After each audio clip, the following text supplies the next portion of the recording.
Hey guys, Adam, Carstio72 here in the Car Center of Excellence, which is, as always, my garage. And just to follow up on some recent videos I've done about taking your car to the track, I'm actually going to go do a 2-day HPDE at VIR, Virginia International Raceway, in about 2 weeks with the Tidewater Sports Car Club. And, you know, just sitting here going through my car, I did one of these events a few weeks ago and thought maybe I'd touch on some of the additives and preparatory things that you do if you want to have a smooth event.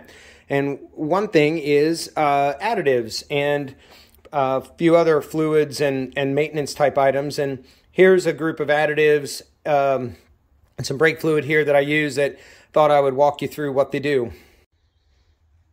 All right, so firstly, oil. So, you know, I think everybody kind of understands that you're supposed to change your oil regularly on any car, but if you're pushing a car hard, especially on a track, oil changes become even more important because the oil temperatures are high and you're pushing the oil up toward its threshold of what it was designed to handle. And so here I had some fresh oil put in recently or before the last track event. So I'm going to do one more event on that oil and then change it out. It'll have, I don't know, 3,500 miles on it at the end and, you know, 4 track days, which is more than enough.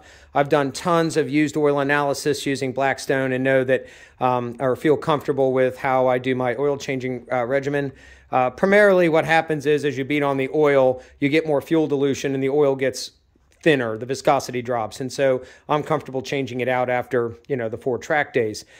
Here it's got Liquimoly Lauf High-Tech 540, which is the really popular common blue bottle Liquimoly everybody uses in their Volkswagen, Audi, BMW, Mercedes-Benz. So it's kind of the standard European 5W40 oil. But what I do for the track events is I add a can of their MoS2 anti-friction additive, and MoS2 stands for molybdenum di-sulfide. It's a solid friction modifier.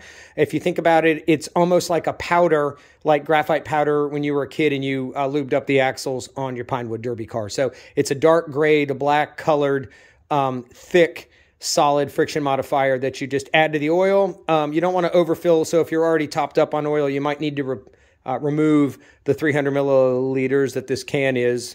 You can do it with like a tubing and a large syringe or something through the dipstick hole. But yeah, I added this. It's only good while it's in there, so when you drain your oil, it's gone. Okay, next up is the cooling system. And one thing, the cooling system really takes a beating on these cars when you do track work or drive the car hard, especially with lots of high RPM. If you have a stick or a DSG, you know, you're revving out the gears. So one challenge on the MQB Volkswagen Audis is, especially mine because it's a base model, is cooling, because not only is the coolant circulating through the engine to remove heat, it's actually also removing heat from your oil and your DSG. So both of those, if you have a DSG, both of those have heat exchangers with the coolant. And so not only is your coolant bearing the brunt of cooling the engine, it's actually cooling your oil and your DSG, and it can become taxed. And so a product that seems to be popular with a lot of people that track all the time is this VP Cool Down. Sometimes you'll hear these referred to as a water wetter, which is kind of a funny term, but effectively it's a surfactant that you add to the coolant that helps helps aid with heat transfer. So we'll try it out. I mean, I'm not going to get the 30 degrees cooler for sure, but maybe it helps a little bit. Some have said it does improve cooling capacity. Ideally, the best coolant is going to be just straight water, but that's hard to run because if it gets cold where you are, of course, your coolant will freeze and damage your engine.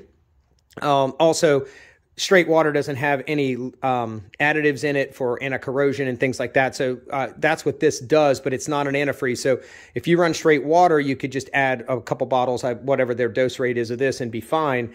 But if you live where it's cold, that's not advisable. So what I did was just remove this volume roughly from the coolant expansion tank and just added this in. So my 50-50 G13 coolant to water is now a little less, but here in Central Virginia, I'm not too worried about it. Okay, next up is fuel. So I use this Liquimoly Speedtec additive in a tank of gas when I'm running at the track.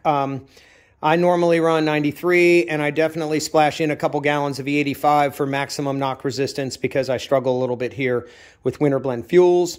And so the E85 takes care of effectively like a super octane booster, helps the helps the fuel combustion be a little bit cooler, and provides knock resistance. But the Speedtec is supposed to help atomize the fuel more, increase the surface area that burns, and it's supposed to give you a little more go. And who knows, it's only $6, so it's kind of a why not. Okay, final thing is brake fluid. So I use the Motul RBF600 .4 racing brake fluid. It's about 20 bucks a bottle, so it is not cheap. I basically do a large flush once a year with this stuff. I use like 3 bottles in my pressure bleeder and really replace all the fluid I can in the system. And then what I'll do for next week is I'll just do a quick bleed basically with 1 bottle of this, just a top off bleed, because it's always good to bleed your brakes. You do not want air in your system. You do not want issues with brake fluid, and it's easy to do. It's not expensive, and it's just generally the recommended practice to top off fresh brake fluid every track event. So that's it for additives. I also have my friend here, Izzy the dog, out in the KCE this morning. That's it for the additives. I mean, in terms of just general maintenance, I mean, ignition system, plugs, fresh spark plugs, make sure your coil packs are good. I run APRs, their new race plug, which is a couple steps colder because, again, I'm just pushing the car. So that kind of stuff to me is just always a no-brainer. They're gapped really tight to help try to resist spark blowout under heavy use. They're gapped at 0.020, which is really tight. And I run their APR coil packs because, again, why not? Stuff doesn't cost that much. Might as well run race car parts on a race car, right? The other, I guess, maintenance component is the DSG, which is, of course, hiding under this intake and this battery. DSG fluid, I mean, if you were doing this all the time, you would definitely have to change that fluid much more frequently. I do it at 30,000 miles, and I feel comfortable that that's not a problem. I guess one other comment is I did actually have to replace my battery this year, and instead of going with the big H6 AGMs that a lot of people run, I mean, this is a base model car. I don't have any accessories that really require a lot of power draw. The H6 AGMs weigh about 44 pounds. This basic diehard from Advance, it's just a flooded, lead acid flooded battery. It's an H5. It weighed 10 pounds less, so 34 pounds. So, think about that too. Weight matters up front, and I saved 10 pounds on going with a bigger battery, which I think probably gives me at least, 20 more horsepower. All right, take it easy.